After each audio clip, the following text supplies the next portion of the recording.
Chapter 5 ने, chapter का नाम है जीवन की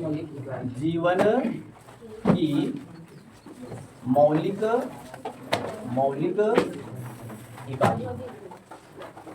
चैप्टर का नाम है जी जीवन की मौलिक इकाई। जीवन की मौलिक इकाई क्लास 8 में हम लोग पढ़ चुके हैं, बहुत सारी बातें है ना, बहुत सारी बातें पढ़ चुके थे। क्लास 8 में हम लोग क्या पढ़े थे? सबसे पहली बात हम लोग पढ़े थे हाँ कि जीवन की जो रचनात्मक एवं कार्यात्मक या तो क्रियात्मक इकाई है उसे क्या कहते हैं? कोशिका। क्या कहते हैं? कोशिका। हम लोग ये भी पढ़ चुके थे कि कोशिका की खोज किसने की? रॉबर्ट हुक ने की। किसने की? कब किए थे जी? 1665 ईस्वी में, है ना।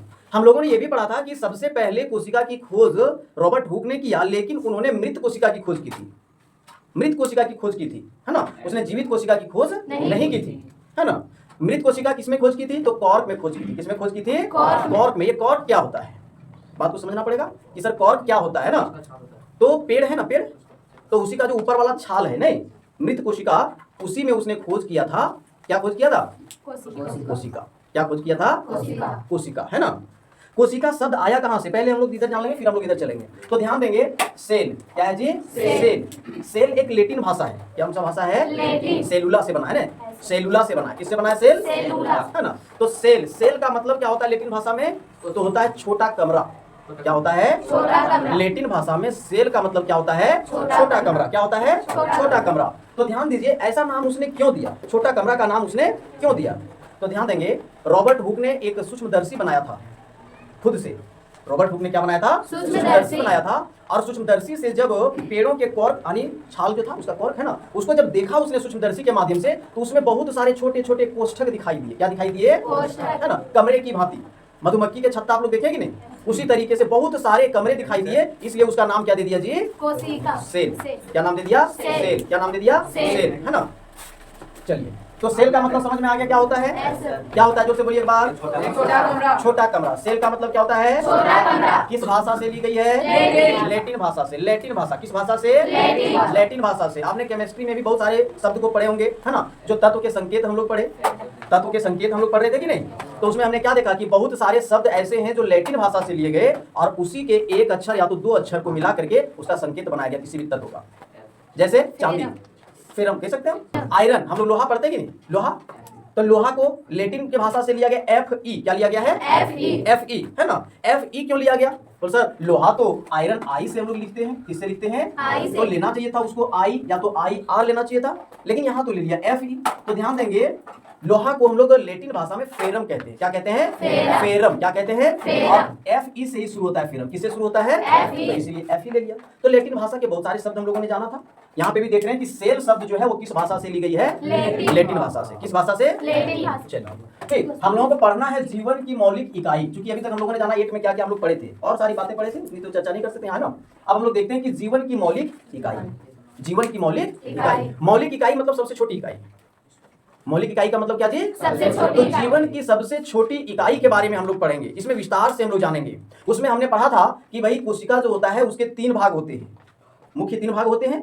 एक क्या पढ़े थे हम लोग? बाहर में, जिसको हम लोग कोशिका झिल्ली कहे थे। जैसे ये कोशिका था मान लेते हैं, तो इसको हम लोग पढ़े थे कि बाहर वाला जो परत है उसको हम लोग क्या कहते हैं? कोशिका झिल्ली। ये पढ़े थे या नहीं? हम लोग पढ़े थे कि सर बीचों बीच जो होता है वो केंद्रक कहलाता है। क्या कहलाता है? फिर हम लोगों ने पढ़ा था कि सर इसके साइड में जेली जैसा ये पदार्थ होता है। क्या होता है? जेली जैसा बहुत सारे पूरे पदार्थ होते हैं, है कि नहीं, जिसे हम लोग क्या कहते हैं? कोशिका द्रव्य कहते हैं। क्या कहते हैं? क्या कहते हैं? एक ऐसा पदार्थ होता है तो जेली के जैसा होता है। कैसा होता है? जेली के जैसा। इसमें बहुत सारे और हम लोग कोशिकांग पढ़े थे कि नहीं? बहुत सारे कोशिका के अंग पढ़े थे। केंद्रक में भी हम लोगों ने कुछ पढ़ा था। केंद्रक में केंद्रक द्रव्य भी पाया जाता है, और केंद्रक द्रव्य और कोशिका द्रव्य दोनों को सम्मिलित रूप से क्या कहा जाता है? जीव द्रव्य कहा जाता है। हम लोग यहाँ पे जानेंगे कि सबसे पहले जीवित कोशिका की खोज किसने की? Anton Leeuwenhoek. पढ़े थे ना? फिर हम लोग जानेंगे प्लाज्मा झिल्ली का खोज किसने किया, केंद्रक का खोज किसने किया, जीव द्रव्य का नाम किसने दिया। ये सारी बातें भी हम लोग जानेंगे, और सारे चीजों को हम लोग एक एक चीज को हम लोग विस्तार से पढ़ेंगे। हम लोग ये भी जाने थे 8 क्लास में, क्या जाने थे बबुआ? ये जो कोशिका झिल्ली है इसे क्या कहा जाता है? चयनात्मक पारगम्य या तो फिर वर्णात्मक पारगम्य। क्या कहा जाता है बोलो? चयनात्मक पारगम्य या तो फिर वर्णात्मक पारगम्य। क्यों कहा जाता है ये हम लोग जाने थे। क्यों? क्योंकि ऐच्छिक पदार्थों को अंदर जाने देता है और हानिकारक पदार्थों को बाहर निकालता है, इसलिए इसे चयनात्मक पारगम्य कहा जाता है। तो इसके बारे में हम लोग यहाँ विस्तार से जानेंगे। केंद्रक के बारे में हम लोग विस्तार से जानेंगे, है ना। ये जीव द्रव्य, कोशिका द्रव्य जो है इसके बारे में हम लोग विस्तार से जानेंगे। माइटोकॉन्ड्रिया जानेंगे, लाइसोसोम जानेंगे, राइबोसोम जानेंगे, और हम लोग पौध कोशिका में पढ़े थे, कोशिका भित्ति पढ़े थे या नहीं, उसके बारे में जानेंगे। यही सारी बातों को हम लोग विस्तार से इसमें चर्चा करने वाले हैं। तो सबसे पहली बात आती है कि भैया ये जीवन की मौलिक इकाई है क्या। कोई भी जीवन हो, जीवन का मतलब आप क्या समझ रहे हैं, जीवन का मतलब क्या समझे को बताओ। जिसके अंदर जान हो, सजीव प्राणी जो है उसी के अंदर जीवन है। जीवन की कुछ विशेषताएं हैं, जैसे जीवन जिसके अंदर होगा हो सकता है वो चल फिर पाए, लेकिन बात आती है कि सर पौधे तो चल फिर नहीं पाते, तो क्या उसके अंदर जीवन नहीं है। तो देखिए ये विशेषता नहीं है, दूसरा गुण तो उसके अंदर है ना। दूसरा गुण क्या है, वो देखो विकास करते हैं, क्या करते हैं, वृद्धि करते हैं, करते या नहीं करते हैं। हम लोग छोटा सा पौधा लगाते हैं तो बीज लगाते हैं, और बीज से धीरे धीरे धीरे धीरे क्या हो जाता है, एक विशाल वृक्ष तक बन जाता है, बनता है या नहीं। तो बताइए उसके अंदर जीवन है या नहीं। और भी गुण है, जैसे श्वसन करने की क्रिया, श्वसन करने की क्रिया, तो श्वसन वो भी करते हैं, हम भी करते हैं, सभी जीव करते हैं, तो उसके अंदर जीवन है या नहीं, जीवन है या नहीं, जीवन है। अगला बात है भोजन करने की क्रिया, तो भोजन करने की क्रिया जितने लोग जीवन में हैं सभी भोजन करेंगे तो करेंगे। हाँ माध्यम अलग अलग हो सकता है, माध्यम अलग अलग हो सकता है, लेकिन क्या करेंगे, सभी जीवन, जब तक जीवन है तब तक वो भोजन करेंगे। तो इस प्रकार से अनेकों बातों हम लोग जानेंगे। ध्यान देंगे, जीवन की मौलिक इकाई को आप समझ रहे, जीवन, सबसे पहला जीवन समझ में आया, क्या समझ में आया, हाँ जिसके अंदर जान होती है। अपने ठेठ भाषा में समझे तो जिसके अंदर क्या हो, जान हो, जिसके अंदर जान हो वो क्या है, उसके अंदर जीवन है। बात को समझे। अब जीवन की मौलिक, मौलिक मतलब फंडामेंटल, छोटी से छोटी, सूक्ष्मतम है ना इकाई क्या है बताइए तो, क्या है बोलिए, तो कोशिका के बारे में हम लोग जानने वाले हैं। तो जरा सा हम लोग पढ़ते हैं, ठीक। कहता है जी, कॉर्क की पतली काट के अवलोकन पर रॉबर्ट हुक ने पाया कि इनमें अनेक छोटे छोटे प्रकोष्ठ है जिसकी संरचना मधुमक्खी के छत्ते जैसा प्रतीत होती है। कॉर्क एक पदार्थ है जो वृक्ष की छाल से प्राप्त होता है। देखिए रॉबर्ट हुक हम लोगों ने अभी देखा, जाना था, एक क्लास में भी जाना था। रॉबर्ट हुक, किसने जी, रॉबर्ट हुक ने कॉर्क का एक पतली काट लिया, कॉर्क लिया, उसका छाल लिया, और उसका एकदम पतली सा परत लिया, पतला सा परत, कैसा परत लिया, और जब उसको देखा गया सूक्ष्मदर्शी के माध्यम से तो देखा ये अनेक छोटे छोटे कोष्ठ हैं, अनेक छोटे छोटे क्या है बबुआ, कोष्ठ है, अनेक छोटे छोटे क्या है, कोष्ठ हैं, अनेक छोटे छोटे कोष्ठ हैं, एकदम सूक्ष्म। अब सर यहाँ तो बड़ा बड़ा दिखा रहे हैं, तो सूक्ष्मदर्शी के माध्यम से देखे तो बहुत बड़ा दिखाई देगा, बड़ा बड़ा दिखाई देगा, लेकिन होते हैं अत्यंत सूक्ष्म, जिसे हम खुली आंखों से देख नहीं सकते। आगे देखिए, ठीक है। और ये कैसी, इसकी संरचना जो थी वो कैसा दिखाई देता था जी, मधुमक्खी के छत्ते की तरह। मधुमक्खी के छत्ते देखे कि नहीं, उसी तरह से। कॉर्क एक पदार्थ है, कॉर्क क्या है बोलो, एक पदार्थ है जो वृक्ष की छाल से प्राप्त होता है। किससे, वृक्ष की छाल है, और वृक्ष की छाल को जब लिया जाए, उसका जो पतला परत, बाहरी परत है, उसको लिया जाए तो कॉर्क है। क्या है बोलो, सन 1665 ईस्वी में हुक ने इसे स्वनिर्मित सूक्ष्मदर्शी से देखा था। कब देखा था, 1665 ईस्वी में। कब देखा था, और किससे देखा था, स्वनिर्मित सूक्ष्मदर्शी, मतलब अपने से बनाया हुआ सूक्ष्मदर्शी से, खुद से सूक्ष्मदर्शी बनाया था, और उसी के माध्यम से उसने देखा। रॉबर्ट हुक ने इस प्रकोष्ठों को कोशिका कहा, और इन जो छोटे छोटे प्रकोष्ठ थे, कोष्ठक थे, उसका नाम दे दिया कोशिका। क्या नाम दे दिया, कोशिका यानी सेल, लैटिन शब्द है जिसका अर्थ है छोटा कमरा। सेल जो है वो लैटिन शब्द का, यानी लैटिन भाषा का शब्द है, लैटिन भाषा का शब्द है जिसका अर्थ क्या होता है, छोटा कमरा। बोलिए बात समझ में आ गया, कोई दिक्कत। उपरोक्त घटना छोटी तथा अर्थहीन लगती हो, लेकिन विज्ञान के इतिहास में यह एक बहुत ही महत्वपूर्ण घटना है। अच्छा, इतना बात सुन करके तुमको लगा होगा तो छोटी सी बात है सर, हमने पहले ही बताया कि आप जो देख रहे हैं विज्ञान में, आपको लगता है कि ये तो बड़ा आसान था सर, ये तो हम जान रहे हैं, लेकिन इसको हम तब जान रहे हैं क्योंकि जब हमारे किसी वैज्ञानिक ने इसका खोज किया। आप देखते हैं लाइट को जलता हुआ, है कि नहीं, बड़े आसानी से आप जान रहे हैं कि सर एलईडी इसमें लग गया इसलिए, लेकिन एलईडी बना कैसे, एलईडी बना कैसे, किसने पहले सोचा, ये बहुत जटिल प्रक्रिया है या नहीं, बहुत जटिल प्रक्रिया है कि नहीं। तो आज हम जान रहे हैं, सुने अभी कहानी जैसा सुन लिया कि 1665 ईस्वी में स्वनिर्मित सूक्ष्मदर्शी के माध्यम से खोज किया, तो आपको लगा सर ये तो आसान था, लेकिन इतना भी आसान नहीं था जितना आप सोच रहे हैं। सबसे पहली बात उसके माइंड में आया होगा, उसके माइंड में आया होगा कि भाई जो भी चीज है, जो भी वस्तु है, चाहे तो जो भी सजीव प्राणी है कि नहीं, वो किससे बना हुआ है, वो किसी चीजों से बनी है। तब तो पहले उसके दिमाग में आया, तब तो उस पर खोज किया उसने सोचा हम देखें। आप लोग जब छठा, पांचवा, चौथा में थे तो आपको ये पता नहीं होगा कि हमारा शरीर कोशिका से बनी है, पता था क्या, नहीं पता था। बस आपको लगता था कि हम आदमी हैं, हम क्या हैं, आपको अभी भी हो सकता है लगता होगा कि मेरा हड्डी बढ़ रहा है, मेरा मांसपेशी बढ़ रहा है, इसलिए मेरा साइज बढ़ रहा है, हमारा आकार बढ़ रहा है। ऐसा लगता है कि नहीं, कि हम छोटे थे, मेरा हड्डी बड़ा हो गया, मेरा मांसपेशी बढ़ गया, बड़ा हो गया, इसलिए हम क्या हो गए, बड़ा हो गए। ऐसा लग रहा है क्या, लेकिन वास्तविकता ये नहीं है। वास्तविकता ये है कि आपके शरीर के अंदर कोशिकाओं की संख्या बढ़ गई, आपके शरीर के अंदर क्या बढ़ गई, कोशिकाओं की संख्या बढ़ गई। और जैसे जैसे कोशिकाओं की संख्या आपके शरीर के अंदर बढ़ेगा, वैसे वैसे आप भी बढ़ते जाओगे। बात को समझ रहे हो, बात को समझ रहे हो, समझ रहे हो कि नहीं। ध्यान देना, मान लेते हैं एक कोशिका यदि इतना बड़ा है है कि नहीं? तो थोड़ा सा और बड़ा होने के लिए क्या होगा, ये कोशिका बड़ा नहीं होगा, एक ही कोशिका नहीं खिंचा जाएगा, क्या करेगा, दूसरा कोशिका का निर्माण होगा। बात को समझ रहे हैं? तीसरा कोशिका का ऐसे निर्माण होगा, चौथी कोशिका का निर्माण होगा, और इस तरह से धीरे धीरे धीरे धीरे क्या होगा, साइज बढ़ता जाएगा। बात को समझ रहे हैं? आप बड़े कैसे हो रहे हैं? क्योंकि आपके अंदर कोशिकाओं की संख्या बढ़ती जा रही है कि नहीं? तो हम लोग तो पहले जानते नहीं थे, आप जब इसको पढ़ लेंगे, अब आगे जब जानेंगे तब लगेगा ये तो आसान चीज था जी। आप सोचेंगे कि ये क्या था, आसान चीज था, लेकिन कब आसान बना, जब आप पढ़े तब, नहीं तो पहले नहीं जानते थे। बात को समझ रहे हैं कि नहीं? आप पढ़े कहाँ से, जब किसी ने इस पर रिसर्च किया, किसी ने खोज किया, तब तो आप पढ़े, है नहीं? चलिए ध्यान दीजिए। तो कहता है कि उपरोक्त घटना छोटी तथा अर्थहीन लगती हो, लेकिन विज्ञान के इतिहास में यह एक बहुत ही महत्वपूर्ण घटना है। इस प्रकार सबसे पहले हुक ने देखा कि सजीवों में अलग अलग एकक होते हैं। इन एककों का वर्णन करने के लिए जीव विज्ञान में कोशिका शब्द का उपयोग आज तक किया जाता है। हुक साहब ने, यानी रॉबर्ट हुक ने देखा कि जितने भी सजीव हैं उसमें अलग अलग एकक होते हैं, अलग अलग एकक होते हैं। एकक माने अलग अलग कुछ चीजें होती है कि नहीं, और उसी का नाम उसने दिया कोशिका, और आज तक हम लोग उसको कोशिका के नाम से ही जान रहे हैं। आज तक हम लोग किस नाम से जान रहे हैं? कोशिका के नाम से जान रहे हैं, दूसरी कोई नाम हम लोग प्रयोग नहीं कर रहे। आइए आओ कोशिका के विषय में और जानकारी प्राप्त करें। ठीक, तो यहाँ एक क्रियाकलाप दिया हुआ, इसको बाद में समझा देंगे। ये प्याज वाला दिया है ना, 8 में तुम समझाए थे, 8 में समझाए थे नहीं? प्याज का झिल्ली जो होता है ऊपर वाला लिख करके समझाए थे नहीं? भूल गया, 8 क्लास में समझाए थे, लेकिन सब भूल के बैठ गया। चलो ठीक है।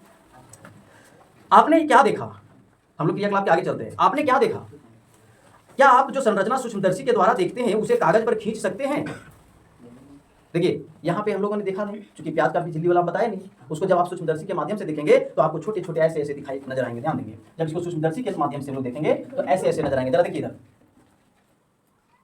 है ना, ऐसे ऐसे छोटे छोटे नजर आएंगे आपको।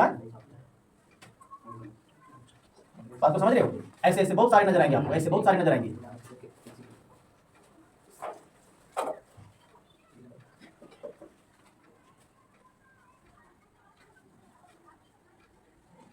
ऐसे बहुत सारे नजर आएंगे आपको, ठीक है। और इसके बीच बीच में ऐसे आपको नजर आएंगे कि केंद्रक के कहाँ काम करता है, किसका काम करता है, तो ऐसे आप बहुत सारे आपको नजर आएंगे, है ना। इस तरह से कोष्ठक आपको बहुत सारे नजर आएंगे, ठीक है। अब हम विभिन्न आकार वाली प्याज की झिल्लियों को से अस्थायी स्लाइड बनाएंगे। हम क्या देखते हैं, क्या हम एक समान संरचनाओं को देखते हैं अथवा भिन्न भिन्न। इसको जब हम अलग अलग साइज का देखेंगे प्याज को, उसके झिल्ली को, बड़ा प्याज लेंगे, छोटा प्याज लेंगे, है कि नहीं, तो आप क्या देखेंगे कि एक ही जैसा संरचना आपको दिखाई देगा, ठीक है। आगे हम लोग जानेंगे कि कोशिका होते हैं अलग अलग तरह की, एक तरह के कोशिका होते नहीं है। इसमें सारा चीजों डिटेल से जानेंगे। आइए ये संरचनाएं क्या है, देखिए ये सभी संरचनाएं एक जैसी दिखाई देती हैं। जो हमने देखा प्याज के झिल्ली में इस तरह का, ये सभी संरचनाएं एक जैसी दिखाई देगी। कैसी दिखाई देगी? एक जैसी। ये सभी मिलकर एक बड़ी संरचना यानी सल्क कंद बनाते हैं, जैसे प्याज, जैसे में प्याज। ध्यान दीजिए, इस तरह की बहुत सारी संरचनाओं मिलकर के, लाखों संरचनाओं मिलकर के एक सल्क कंद बनाते हैं, जैसा कि एक हम देख सकते हैं प्याज में। किसमें देख सकते हैं? प्याज में, है ना। इस क्रियाकलाप से हमें पता चलता है कि विभिन्न आकार के प्याज में सूक्ष्मदर्शी द्वारा देखने पर एक जैसी संरचनाएं दिखाई देती है। प्याज की झिल्ली की कोशिकाएं एक समान है, प्याज के आकार से इसका कोई संबंध नहीं है। ऐसा बात नहीं है कि आकार बढ़ गया, बोल सर प्याज यदि बड़ा हो गया तो उसका आकार जो है बदल जाएगा। आकार बदलने वाला नहीं है। क्या होगा? कोशिकाओं की संख्या बढ़ जाएगी। यदि प्याज बड़ा है, प्याज यदि बड़ा है तो इसकी संख्याएं क्या हो जाएगी? ज्यादा दिखाई देगी, बहुत सारी दिखाई देंगे। यदि प्याज छोटा है तो थोड़ी संख्या क्या दिखाई देगी? कम होगी। ये छोटी छोटी संरचनाएं जो हम देख रहे हैं, सल्क कंद प्याज की मूलभूत इकाई है। इन संरचनाओं को कोशिका कहते हैं। न केवल प्याज बल्कि जितने भी जीव जंतु हम अपने आसपास देखते हैं वे सभी कोशिकाओं से बनते हैं। यद्यपि कुछ जीव एक कोशिकीय भी होते हैं। क्या कहता, देखिए हम लोगों ने इस तरह के जो छोटे छोटे छोटे छोटे जो हमने देखा है कि नहीं, कोष्ठक की तरह, ये इस तरह से देखा कि नहीं देखा, ये प्याज की मूलभूत इकाई है। ये ना हो तो प्याज नहीं बनेगा, ये यदि ना हो तो प्याज निर्माण नहीं हो पाएगा प्याज का, है कि नहीं। तो कह सकते हैं कि यही तो इसकी मूलभूत इकाई है। जैसे ये मकान आप देख रहे हैं कि नहीं, तो इसकी मूलभूत इकाई क्या है? ईंट। यदि ईंट ही ना हो तो हम इसको कैसे बनाएंगे? फिर बड़ा दिक्कत होगा। तो सभी ध्यान देंगे, सबकी कुछ ना कुछ मूलभूत इकाई है, उसकी आवश्यकता होगी। उसके बिना वो रचना यानी उसकी बनावट वो बन नहीं सकता है। जैसे कि प्याज, ये नहीं होता तो प्याज हमारा नहीं बनता। तो बताइए प्याज की मूलभूत इकाई हुई या नहीं? हुई या नहीं? अब एक चीज में एक ही तरह का कोशिका होता है, अलग अलग होता है, उसको हम लोग आगे जानेंगे। लेकिन यहाँ पे क्या लिखा है कि यद्यपि कुछ ऐसे जीव हैं जिसमें केवल एक कोशिका होती है। ध्यान दीजिए, इसमें लाखों आपको दिखेगा, बहुत सारे दिखेंगे, लेकिन कुछ ऐसे होते हैं जिसमें एक ही होगा। ये वाला, ये देखो, एक ही कोशिका के जीव होते हैं। कुछ जीव ऐसे होते हैं जो कितने कोशिका के होते हैं? एक कोशिका के होते हैं। बोल सर क्या कोई ऐसा भी जीव है जो बहु कोशिका के? बहुत सारे जीव हैं, खुद को ले लो। है कि नहीं? खुद को ले लो तो ये करोड़ों अरबों कोशिकाओं से निर्माण हुआ है। आपका शरीर कितनी कोशिकाओं से निर्माण हुआ है? करोड़ों अरबों कोशिकाओं से निर्माण हुआ है। बात को समझ रहे हैं? आवाज नहीं आ रही जोर से? हाँ, राम कथा नहीं सुनना है, आवाज रिप्लाई देना है कि नहीं? हाँ। कहता आवर्धक लेंस की खोज के बाद सूक्ष्मदर्शी का आविष्कार संभव हो सका। यह पता चला है कि एकमात्र कोशिका स्वयं में ही एक संपूर्ण जीव जैसे अमीबा, क्लैमिडोमोनास, पैरामीशियम तथा बैक्टीरिया हो सकती है। जब ध्यान दीजिए, जब आवर्धक लेंस सूक्ष्मदर्शी का खोज हुआ, क्लियर, मतलब आधुनिक सूक्ष्मदर्शी का खोज हुआ, तो देखा गया कि भाई बहुत सारे ऐसे भी जीव हैं जो एक ही कोशिका के होते हैं। कितने कोशिका के होते हैं? एक ही कोशिका में पूरा जीव बन जाता है। एक ही कोशिका का क्या बन जाता है? पूरा जीव बन जाता है।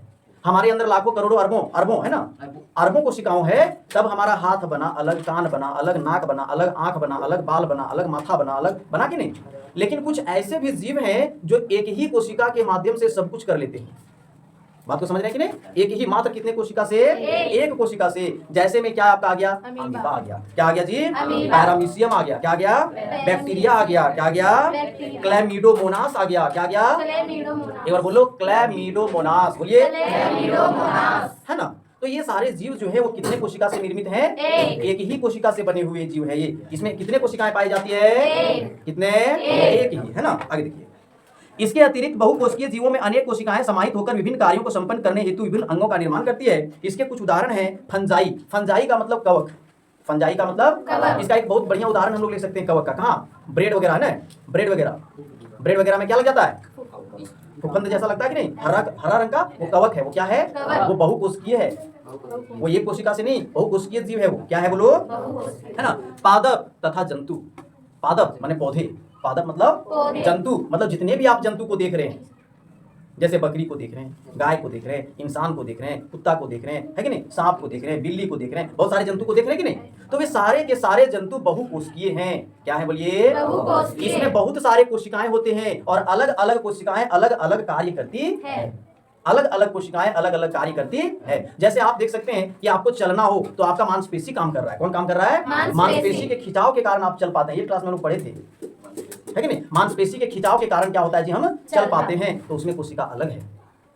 समझ रहे हैं? अब रुधिर वाहिकाओं में आपका जो सिग्नल मिलता है, जैसे चोट लगा यहाँ तो सिग्नल मिल गया तुरंत दिमाग में, तो ब्लड के माध्यम से जाता है, तो उसमें जो कोशिकाएं होती है वो अलग रुधिर कोशिका होती है। तो अलग अलग कोशिकाओं के माध्यम से अलग अलग कार्य होते हैं बहुकोशिकीय जीव में।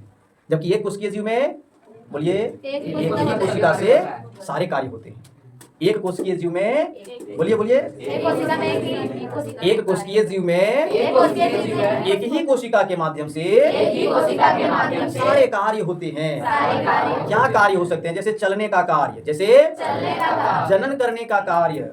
जनन करना मतलब समझ रहे हैं कि नहीं? नए बच्चे को जन्म देना, है कि नहीं? जनन करने का कार्य एक ही कोशिका से होगा। कितने कोशिका से? है ना? भोजन करने का कार्य भी एक ही कोशिका से करेगा। उत्सर्जन का भी कार्य एक ही कोशिका से करेगा। जबकि बहुकोशिकीय अलग अलग कोशिका के माध्यम से अलग अलग कार्य करेंगे। जैसे आपके अमाशय का काम है, छोटी हाथ का काम है, बड़ी हाथ का काम है भोजन को पचाना।